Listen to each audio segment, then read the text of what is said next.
বিসমিল্লাহির রহমানির রহিম আলহামদুলিল্লাহ ওয়াসসালাতু ওয়াসসালামু আলা রাসূলিল্লাহ ওয়া আলা আলিহি ওয়া সাহবিহি আজমাইন ওয়া বাদ। বেদাতি আলেমদের সাথে সালাফি ওলামাদের উঠা বসা, তাহলে বিশেষ বেদাতি এক গোষ্ঠীর সম্পর্কে জিজ্ঞাসা করা হয়েছে। আমরা গত আলোচনাতে একটি প্রশ্ন এরকম পেয়েছিলাম এবং তার উত্তর বলেছিলাম। আর সেই প্রশ্নটি মূলত ছিল সাধারণ যারা বিভিন্ন বেদাতে জড়িয়ে রয়েছে, বেদাতি জনগণ, তাদের সাথে চলাফেরার ক্ষেত্রে। তো ওলামারা, যারা সালাফি ওলামা, তারা বেদাতপন্থীদেরকে দুই ভাগে ভাগ করেছেন। একটি হচ্ছে তাদের নেতৃস্থানীয় ব্যক্তি, অর্থাৎ তাদের আলেম সমাজ, বেদাতি আলেম সমাজ। আর আরেকটি দিক হচ্ছে বেদাতি সাধারণ জনগণ, যারা বিভিন্ন বেদাতে জড়িয়ে রয়েছে, সে জেনে হোক অথবা না জানার কারণে, অজ্ঞতার কারণে হোক। সাধারণ জনগণ যারা, আমরা ফিকহুদ দাওয়াতে এই বিষয়টি আরও বিস্তারিত আলোচনা করেছি, যে একটি আলোচনা ছিল গুরুত্বপূর্ণ এখানে, যে তারা আমাদের একটি গুরুত্বপূর্ণ দাওয়াতের ক্ষেত্র, ফিল্ড।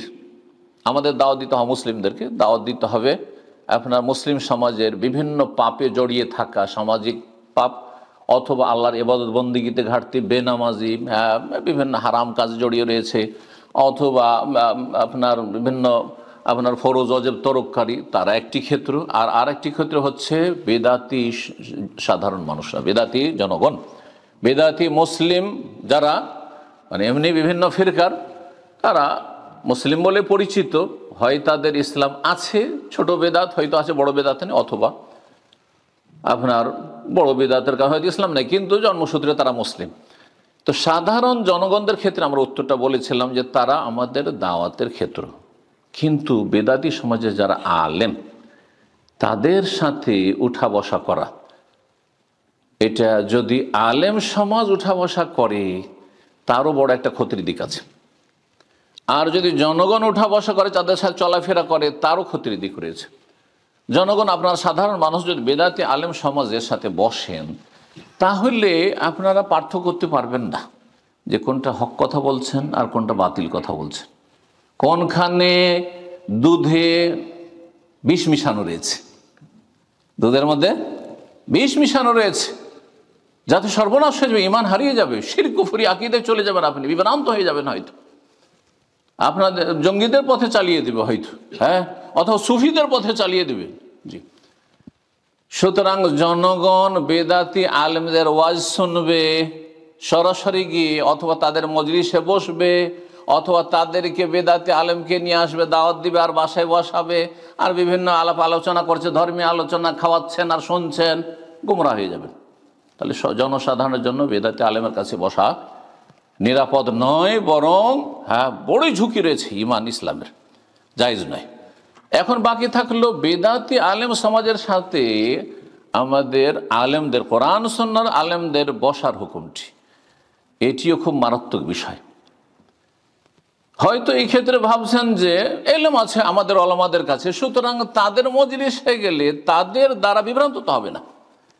এই জন্য এক শ্রেণীর লোক মনে করেন যে না, আমাদের আলেমরা যাচ্ছেন তাদের কাছে দাওয়াতের ফায়দা নিয়ে। আপনি কি মনে করেন যে যারা এত ভাইরাসে আক্রান্ত এবং তাদের মধ্যে এত দাম্ভিকতা যে তারাই হকপন্থী আর বাকি কোরআন সুন্নাহর ওলামারা সব বাতিলপন্থী? আপনি তাদের পাশাপাশি বসলে বুঝতে পারবেন যে কাদ বাদাতিল বাগদাউ মিন আফওয়াহিম, তাদের অন্তরে কতটা বিদ্বেষ ভরা আছে, ওমা তুখফি সুদুরহুম আকবার, আর সামান্য কিছু বহিঃপ্রকাশ ঘটে। তো তাদের সাথে যদি বসেন, আপনি ভাবছেন যে ওদের কাছে আমাদের কথাগুলি পেশ করে আসবো, বা আমরা সালাফি দাওয়াতে, কোরআন সুন্নাহ দাওয়াতের হয়তো কিছু বেনিফিট নিয়ে আসবো, কখনো না। এই বেনিফিটের আশা নিরাশায় পরিণত হবে। উল্টো ক্ষতি কি হবে? ক্ষতি এই হবে যে আপনার সালাফি জনগণদের কাছে মেসেজ যাবে, তারা জানছে কিন্তু সোশ্যাল মিডিয়ায়, যে ওই বেদাতি আলেমরা আমাদেরকে কাফের, গোমরা আর কত রকমের ট্যাগ লাগিয়ে রেখেছেন। আর তাদের সাথে যখন বসছেন তখন ভাববে যে না, এদের মধ্যেও ভালো আছে, এদের মধ্যেও ভালো আছে, বিভ্রান্ত হয়ে যাবে। না হলে আমাদের ওলামারা কেন তাদের সাথে বসতে যাবে? যার ফলে বেদাতি আলেমদের সাথে তাদের স্টেজে বসতে যাওয়া অথবা আমাদের স্টেজে ধরুন এখানে কোনো বেদাতি আলেমকে এনে স্টেজে এখানে বসিয়ে দেওয়া, আর তাকে 5 মিনিট আপনি কিছু বলুন, অথবা আপনি গেলেন গিয়ে তাদের ওইখানে বলবেন। এমনও হয়েছে যে তাদের স্টেজে ডেকে নিয়ে গিয়ে তাদের মতো করে আপনার কাছে বলিয়ে নেওয়া হয়েছে, মানে আমাদের আলেমদের কাছে বলিয়ে নেওয়া হয়েছে, বলতে বাধ্য হয়েছে, আর না হলে সেখান থেকে লাঞ্ছিত অপদস্থ হয়ে সেখান থেকে ফিরে আসতে হয়েছে।